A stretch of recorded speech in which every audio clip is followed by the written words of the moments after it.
Your Excellency and Co-Chair, Dr.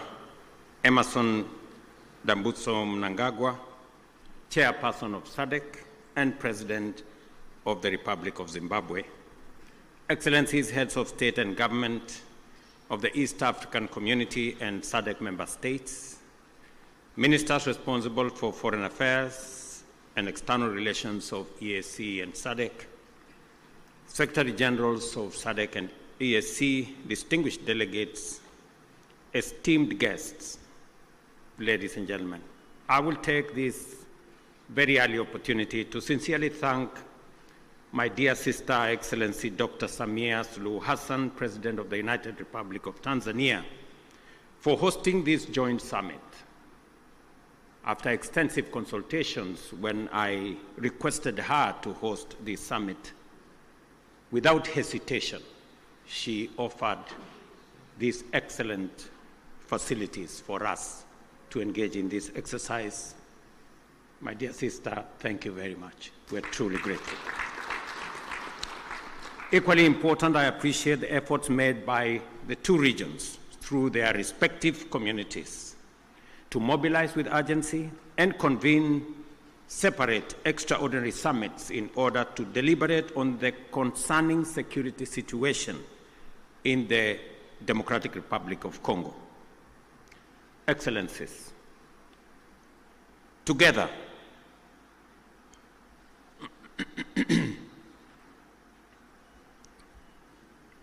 we find ourselves standing face to face with a grave and protracted security, diplomatic, and humanitarian crisis in DRC, a situation that demands our immediate, collective, and sustained attention. The East region of DRC has been engulfed in a devastating conflict for over 2 decades now, and this tragedy has claimed thousands of lives, displaced countless civilians, inflicted unbearable suffering and loss, and set back the development momentum of one of the most promising countries in the world. The recent escalation of hostilities in Goma and the surrounding areas is a stark reminder of the increasing fragility the situation presents, and that only collective action to facilitate a negotiated solution will offer relief.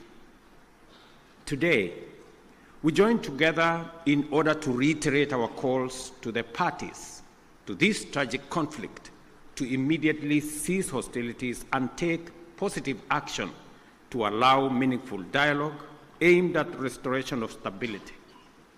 Specifically, we stand together to call on all parties to actualize the ceasefire, and specifically on the M23 to hold further advancement, and the armed forces of DRC to cease all retaliatory measures. An immediate ceasefire is the only way by which we can create necessary conditions for constructive dialogue and implementation of a comprehensive peace agreement. As members of the African Union and United Nations, we stand bound by fundamental principles of respect for the territorial integrity and sovereignty of nations and the principle of good neighborliness. These twin principles are the surest safeguards for the realization of peaceful coexistence. Equally, as responsible members of the international community are bound by the obligation to ensure the safety of diplomatic assets, civilians, and personnel, as well as peacekeepers within our countries. The wanton disregard for the sanctity of life, diplomatic missions, and peacekeeping, and peacekeepers as well, is not only a brazen demonstration of lawless and unprincipled pursuit of violent harm and destruction, it is a grave affront to the rules-based international order. Excellencies, Our presence here underscores our consensus that the time for action is now. The lives of millions depends on our ability to navigate this complex and challenging situation with wisdom, clarity of mind, empathy for the millions whose lives and livelihoods have been plunged into uncertainty, concerns for DRC's lost opportunity to accelerate its growth and development, and a steadfast commitment to peace and justice. A terrible yet indisputable act is that the humanitarian cost of the conflict in the DRC has been staggering. Millions of civilians have been displaced and many lives under the persistent threat of violence, including sexual and gender-based violence against women and children, and the recruitment of children to take part in combat. We have a historic opportunity to rise to our moral duty of making the protection of civilians our foremost priority, and of taking measures to ensure that the necessary resources and support are provided. For many well-known reasons, the situation in DRC implicates the broader global community. Therefore, we call upon the international community to step up and do its part in supporting regional efforts in delivering for the DRC, and critically collaborating with the government of the DRC to deliver support and security to those most in need. It is clear that the conflict in DRC is complex, delicate, protracted, and involves multiple actors pursuing different interests. The issues at stake span a wide historical, economic, and political spectrum, run back in time for many decades, and spill across national and regional borders. There is also a clandestine international dimension at work, whose persistent, cynical, and destructive effects must neither be underestimated or ignored any longer. For this reason, it is equally clear that such a conflict cannot be resolved through military means. We must resist the temptation to think that we can somehow shoot or bombard our way into a solution in the face of such a complex situation. Instead, we have to agree that only a comprehensive diplomatic approach, one that addresses the root causes of the crisis, secures the historical integrity and territorial integrity of DRC, and affirms the sovereignty of its people and their aspirations for freedom, justice, and development. That is what will establish peace, and enduring peace at that, in DRC. Such an approach must also bring together multiple stakeholders, regional states, international bodies, political organizations, civil society groups, and the Congolese government itself to dialogue and collaborate in order to explore, develop, and implement a lasting solution. Excellencies, I am confident that you agree with me that dialogue is not a sign of weakness. It is a testament to our collective wisdom and strength, both as leaders and as communities. It shows our capacity to articulate issues patiently and clearly, listen to each other, consult comprehensively with a common goal in mind, and negotiate patiently until we reach a better outcome than the bitter results of bloodshed.